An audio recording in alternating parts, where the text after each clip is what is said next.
Today we're talking about women in computer science, and this presentation is by Anthony, Hazel, and Keona. First, we'll start off with Grace Hopper.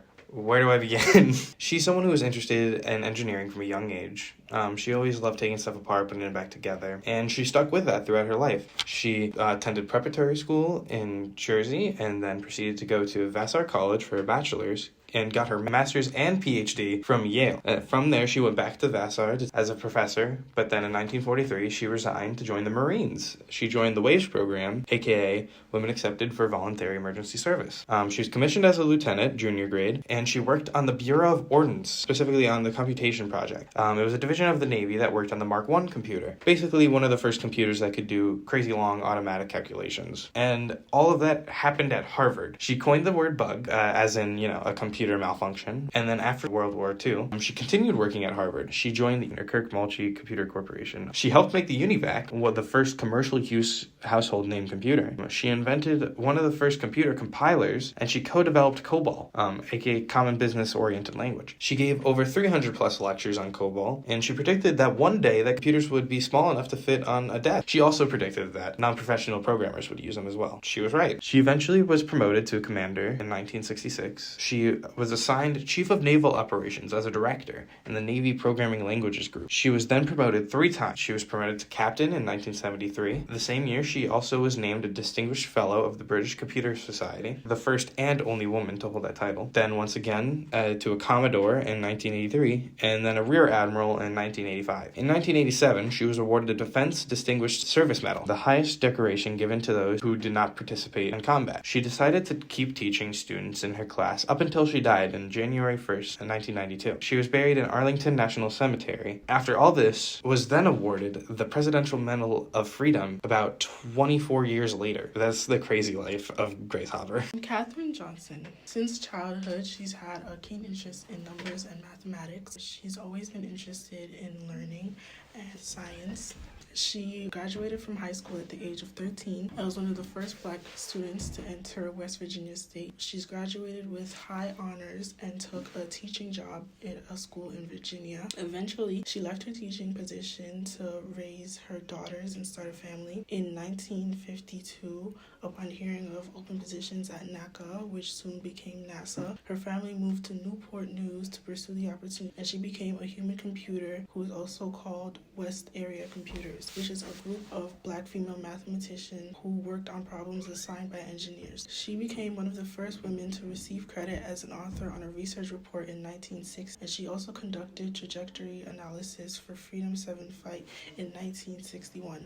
America's first human flight. She became renowned in her workplace for her remarkable mathematical skills. Her work was relied on by astronauts and engineers. By 1962, NASA had calculators for digital calculations, but Johnson was still called upon by John Glenn for his Friendship 7 flight to do the math by hand, as she was most trusted. He said that if she says that the calculations are good, then he's ready to go. Her role extended to verifying the calculations made by computers. Her calculations provided the trajectory analysis for Project Mercury, calculating the path the spacecraft would follow from the launch to re-entry.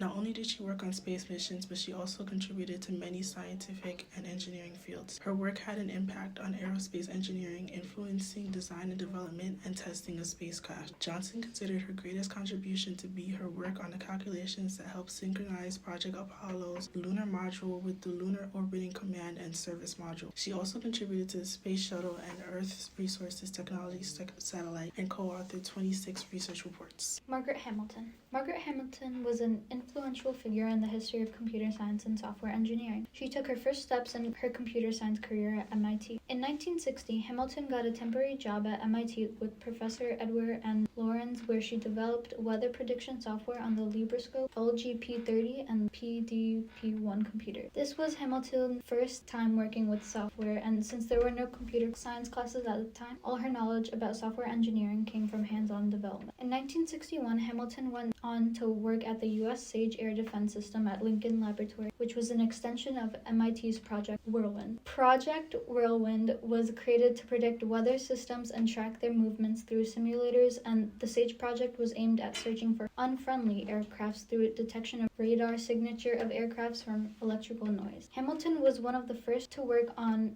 ANFSQ-7 computer for the SAGE project. She even wrote software for satellite tracking at the Air Force Cambridge Research Laboratory. The U.S. military used all of Hamilton's software as an anti-aircraft air defense from potential Soviet attacks during the Cold War. This project also helped spark Hamilton's interest in software reliability, which later influenced her work at NASA. Also, Hamilton's ability to figure out a program that set out to make her fail allowed her to be candidate for the NASA position as lead developer for the Apollo flight software. In 1963, Hamilton joined the Charles Stark Draper Laboratory, which was working on the Apollo space mission. She led a team of over 100 engineers, mathematicians, programmers, and technical writers that were responsible for creating the software for Apollo, which entailed the Apollo Command Module, Lunar Lander, and Skylab. She was also the director of the software engineering division at MIT's Instrumentation Laboratory. Hamilton legitimized her work and the work of her colleagues by coining the phrase software engineering to be on equal levels with other engineering disciplines. After Hamilton soon began to realize how unreliable programs were back then, she realized that there was no room for second chances when writing her code. To double-check her Apollo guidance computer software, Hamilton ran simulations of every possible citation to find potential issues before she released the code to the rest of her team. In her testing, Hamilton found out that 3/4 of errors were interface errors, causing conflicts in timing and priority. To combat this, she created the concept of priority displays so that astronauts could see the emergencies occur in real time. This also led to the creation of the Universal Systems Language and Development Before the Fact, DBTF, formal systems theory. These two creations allowed Hamilton to make her software ultra-reliable for the Apollo moon mission and later missions. Her reliable software truly showed its purpose 3 minutes before the lunar landing was supposed to happen. Alarms went off indicating that the computer was overloaded, preventing the landing software to work effectively. The computer was overloaded because the radar switch was in the wrong position, which sent unnecessary signals to the computer. Despite being overloaded with data, the computer was able to prioritize the task of landing on the moon. Hamilton's priority displays allowed the astronauts to be warned about the emergencies and contacted the astronauts to tell them to land. Because of her contributions, senior technologist Dr. Paul Curto nominated Hamilton for a NASA Space Act Award and called Hamilton's work the foundation for ultra-reliable software design. After her accomplishments in the Apollo space mission, Hamilton co-founded Higher Order Software in 1976. This company built on Hamilton's development before the fact formal systems theory, which was designed to catch mistakes before they happen. In 1986, Hamilton became the founder and CEO of Hamilton Technologies, Inc.